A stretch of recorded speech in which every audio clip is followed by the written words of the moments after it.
Word is beginning to spread across the Outer Rim territories that Boba Fett, believed to have perished on Tatooine, is in fact alive. But instead of returning to his career as arguably the most effective bounty hunter in the galaxy, Fett is now working to replace Jabba the Hutt as the new crime lord of Tatooine and perhaps a large swath of the Outer Rim as well. But can he accomplish this? While he may have been an effective hunter and killer for hire, the traits and skills needed to run a criminal empire are very different. But as his journey is just beginning, we have the unique opportunity to analyze his decisions as he makes them and speculate on the consequences of his first major actions, triumphs, and blunders. All in the service of trying to answer the question, can Boba Fett become an effective crime lord? But let's start with the political situation that any would-be crime lord is forced to ascend within.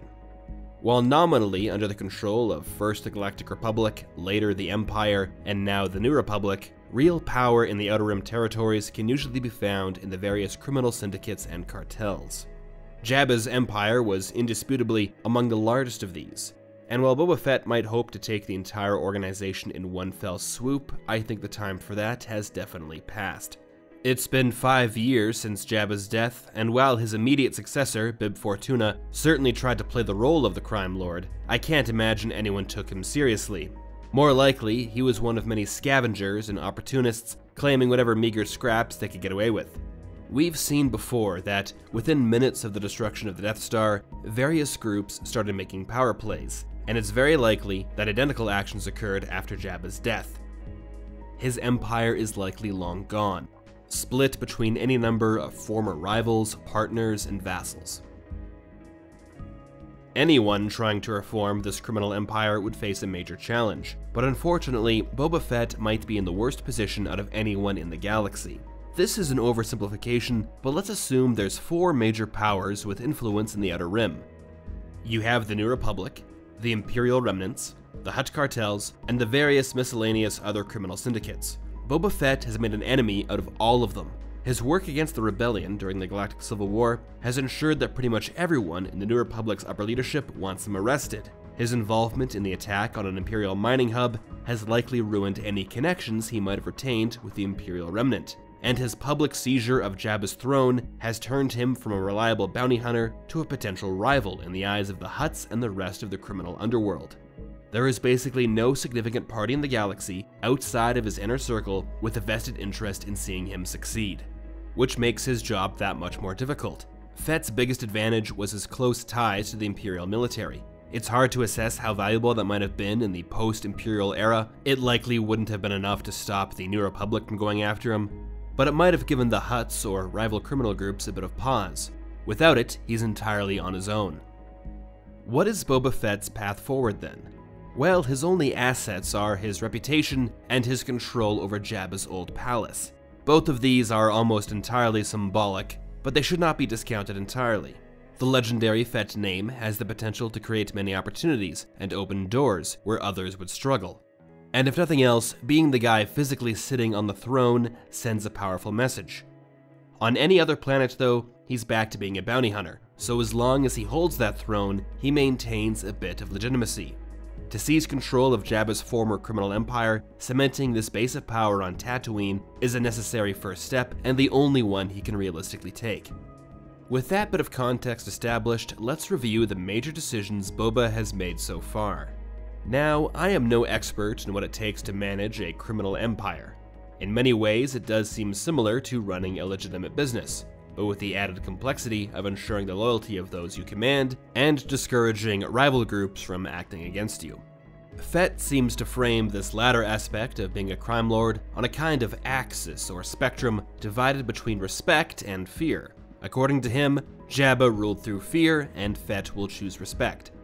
Respecting your own people is a good way to get the best performance out of them, but respecting rivals might be seen as a weakness. Fear, by contrast, can ruin the internal workings of any organization, but it's also useful as a deterrent. I think any successful crime lord will employ both, but most critically, they'll have the wisdom to know when to rule with fear and when to rule with respect. This will be an ongoing theme when assessing Boba's actions. One of the first major decisions that Fett makes on this fear or respect axis is when receiving tribute from Jabba's former vassals, businesses, and territories. As is to be expected, not everyone accepts the right of Boba Fett to rule, and the mayor of Mos Espa, Mok Shaiz, first insults Fett by sending a lower-ranking envoy in his stead, and then compounds this further by demanding tribute of Fett. As Fennec Shand, Boba's chief lieutenant, remarks, Jabba would have killed the envoy for this display, but Fett instead lets him go. I'm leaning towards thinking this was the right move. Boba Fett is very much starting from scratch, and I think killing the envoy might have come off as an act of desperation rather than strength. The mayor likely already perceives Fett to be weaker than Jabba, and hiding behind acts of cruelty wasn't likely to change that. This way, the lines of communication are kept open, which might be more valuable in the long run. There was no need to immediately escalate things to an open gang war. The next major decision concerned the fate of two captured Gamorrean guards that had previously served Jabba and Bib Fortuna. Boba is advised that torturing the pair would be a traditional method of displaying strength on Tatooine, but he rejects this outright. Instead, he accepts their simple oath of loyalty and takes them on as bodyguards. As we'll get to later on, with the benefit of hindsight, this was definitely the right move. But with the information he had at the time, Fett's decision-making does seem slightly rushed and more than a little naive. It is possible he recognized these two guards from his time working for Jabba and trusted them to be loyal, but if he treats every potential bodyguard applicant this way, he might end up murdered real soon. In spite of how this eventually ended up going for him, I think this was a poor move in the moment. Boba didn't need to torture these two Gamorreans, but to bring them on as bodyguards so quickly just doesn't seem right. Boba Fett's next major choice as crime lord was to enter the city of Mos Espa not on a litter, the type of transport associated with the Hutts and Royals, but on foot. I can see the arguments on both sides for this one. Fett clearly has a personal distaste for these excessive symbols of luxury, and rejecting them does have the side effect of making him appear more rugged, practical, and directly involved in his business. This plays into his already established reputation really well, but it does make it that much harder for him to assume the role and status that Jabba had. Whether he approves of them or not, to the local populace, these are symbols of power. The fastest way to replace Jabba would have been to copy his predecessor's behavior exactly. But as his goal is to instead create a new kind of organization, it makes sense that he's forgoing this approach. Still, it means twice the effort, as now he's not only trying to seize power, but change how that power is expressed. But perhaps most importantly when it comes to walking in simply on foot, Boba Fett is a man of action, reacting to potential threats personally rather than relying on servants like Jabba would have. Being confined to a litter would likely hinder his ability to react to any attempt on his life, something rather important in this early uncertain era. And he didn't have to wait long at all before an assassination was attempted. The first major blunder in Boba Fett's new career comes when he is attacked on the streets of Mos Espa by what are likely agents of the mayor or some other rival syndicate. After the veiled threats against him, and the new role he publicly aspires to, this is something he should have anticipated, but he seems to have been taken completely by surprise. While Fett is able to survive the assassination attempt, it was mainly due to the presence of Fennec Shand and the aforementioned Gamorrean guards than any planning on his part. As we've discussed, Boba Fett's reputation is one of the only assets he has, and that will almost certainly take a hit after word spreads that he was nearly killed on a public street by some nobodies likely in service to a Tatooine mayor. His reputation is somewhat repaired by Boba violently exploding one of the would-be assassins. In this instance, he definitely picked the fear over respect route, but it might have been too little too late. I don't think any single decision Boba Fett could have previously made, save vassalizing himself to the mayor and paying tribute, could have prevented this attack, but Boba should have been better prepared to react to one like it. A potential show of strength against an assassination attempt turned into a very public example of just how unprepared Boba is to become a crime lord. In fact, during his first few days, Boba Fett's only real success was in acquiring Sanctuary, one of Jabba's cantinas in Mos Espa. Here, everything seems to go Boba's way. Garsa Fwip, Sanctuary's owner, fills his helmet with coins and tells him everything he wants to hear, including that the cantina is basically his now. This to me seems very strange. If we accept her words at face value, then she's basically declared herself to be against the mayor of Mos Espa, and I don't see what she has to gain out of that. Instead, the way she phrased something stood out to me.